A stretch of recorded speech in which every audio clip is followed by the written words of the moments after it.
Talk to us about, your training sounds fun. Maybe it's a way of answering the question that you asked about how do you get people there. Well, once they're there, make sure it's fun.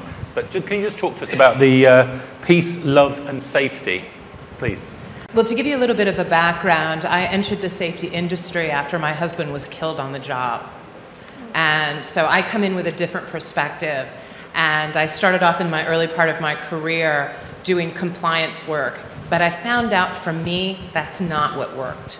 That I needed to connect with people, and training was the way that I could do that. And how I was successful at it was putting my soul into it and my passion into it. So when I teach, I break a lot of rules about how you're supposed to behave and how a class is supposed to, how it's supposed to be, to the degree that I give out lots of prizes and candy and sweeties and rubber ducks and whatever else might work. And I can show you pictures of people from all over the world holding those ducks, happily receiving them. You have to connect with people, and you have to figure out what's right for you, right for your team, right for your culture, because they didn't work everywhere, but they worked in a lot of places. So you've got to connect, and you've got to figure out how that works. And I actually learned that process from a friend of mine who had construction workers fighting for little pink teddy bears. So if they're going to do that, then I think ducks will probably be okay. But yeah, we've got to connect to the soul of the people that we're trying to help. Millennials, how do you teach millennials? So how do you inspire and teach millennials? You give them what they want. Which is? Because going back to the concept of adult learning is you respect what their needs are, and the fact that they learn differently through computers and through micro-learning, which we spoke of just for a moment. The idea is that that's how they learn, and if we want them to learn, we have to adjust ourselves as facilitators to match their needs. And if that means that what they get is a little bit different than perhaps someone who's north of 50 years old, then maybe that's what we have to do, because our end goal is making sure that that knowledge transfers and the behavior is what we want it to be. So you're going to have to adjust so that if and you're lucky if the bulk of your workforce is that age, that's actually pretty easy compared to some areas.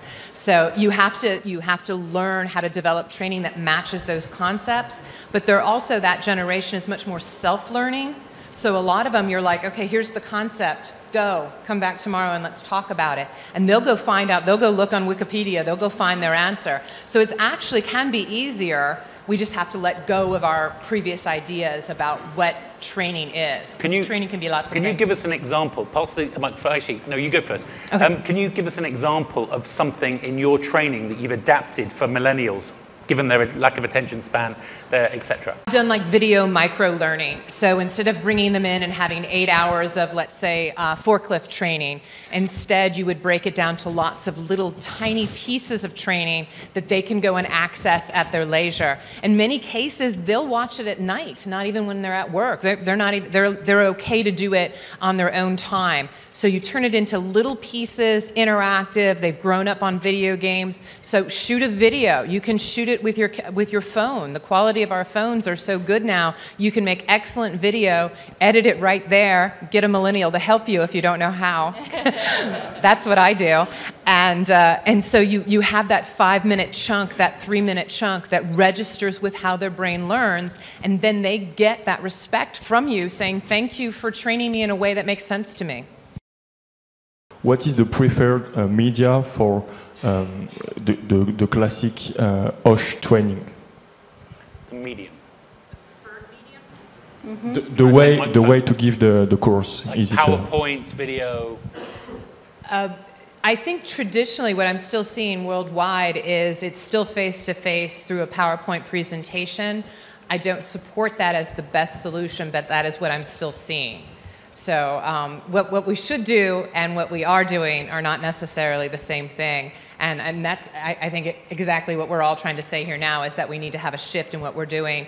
But the idea of having one group teach another group within the classroom and you stop speaking but facilitate the relationship between the two, that's where we need to be going in the organization going forward, so that the learning is more valuable, because otherwise people just fall asleep. I would be happy if you would share some real case examples of how the measurement is carried out. Okay.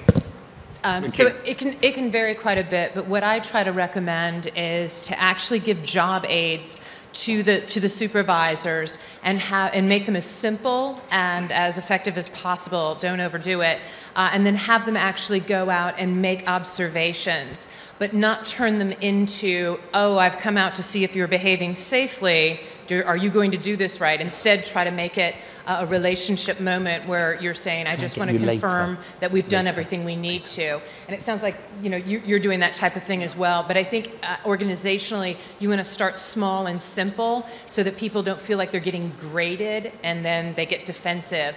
But make a tool for the supervisor, because the safety person isn't going to be able to do it. There's probably too many people. So you make the tool for the supervisor so that they can go out, do that confirmation, and then make it easy for them to give you that information back. That's the key. If it becomes a challenge to evaluate the behavior change, no one's going to do it. How can we actually apply adult learning principles, which we know work, into a learning environment that is forced upon people? Yeah, good question. So they're there under duress. They're not there voluntarily, a lot of them. So how do we overcome that? Anybody, point of view on the panel? Okay, can you pass to Regina, actually? Thank you. Because I've seen her presentation, so I know she addresses some of this. So what I think, to kind of answer your question, is that it's got to start from the very top of management, that we have to actually start to treat safety training as not punishment. And that, unfortunately, is, in my experience, what I've seen worldwide, is that typically when people show up in the classroom that morning, they're like, what did I do wrong to have to go here? And so what we need to do is turn it around into, how did I get so lucky that I got to be in safety training class today?